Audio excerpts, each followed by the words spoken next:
Je suis Sophie Bertrand, chercheure en écologie marine à l'Institut de recherche pour le développement. Je m'attache à étudier en particulier les oiseaux marins dans la zone intertropicale. Être un oiseau marin, qu'est-ce que ça signifie? Ça signifie globalement passer l'essentiel de son cycle de vie au-dessus de ce qui, à nous, être humain, pourrait être considéré comme un désert bleu.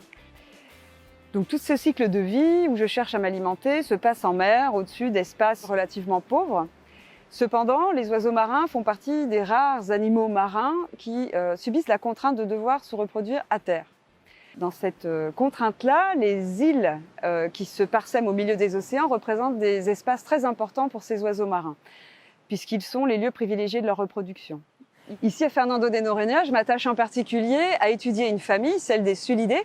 On peut en retrouver 3 espèces qui la représentent, les fous à pieds rouges, les fous bruns et les fous masqués. Ce qui est très intéressant avec ces 3 espèces, c'est qu'on pourrait être un peu surpris de les rencontrer toutes les 3, étant donné qu'elles ont des comportements assez similaires, des régimes alimentaires assez proches. Donc on pourrait s'attendre à ce que l'évolution ait finalement donné la préférence à l'une ou l'autre de ces 3 espèces. Il n'en est rien puisque les 3 se rencontrent sur l'archipel. Donc une partie de mon travail de recherche théorique consiste à essayer de comprendre comment ces 3 espèces se partagent la niche réellement présentée par l'espace autour de Fernando de Noronha.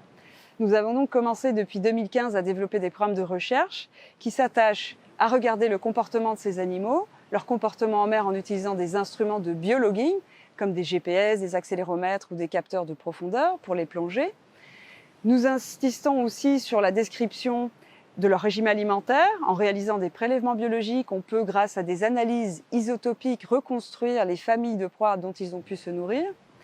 Et nous tentons aussi, à chacune de nos visites, de procéder à un dénombrement des oiseaux présents, des nombres de nids et d'évaluer les succès de reproduction.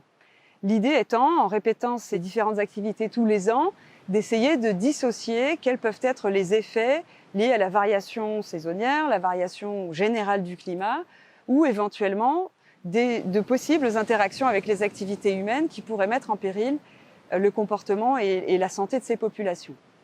Ici à Noronha, les instruments de conservation principaux sont constitués de 2 outils, une aire de protection environnementale, dite APA, et un parc marin.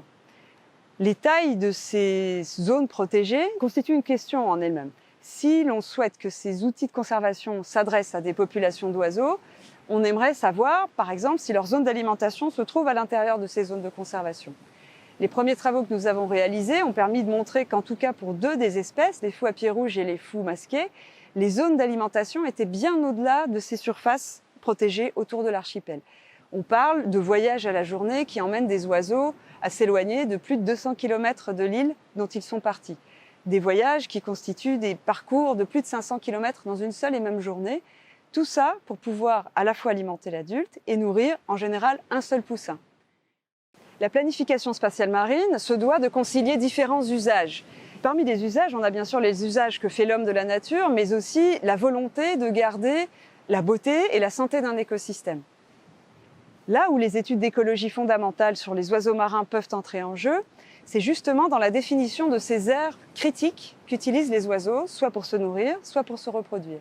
Si nous sommes en mesure d'estimer quelles zones sont d'importance pour eux, alors nous pouvons proposer que ces zones deviennent prioritaires pour l'usage conservation des oiseaux et privilégier d'autres espaces pour les usages développés par l'homme, par exemple.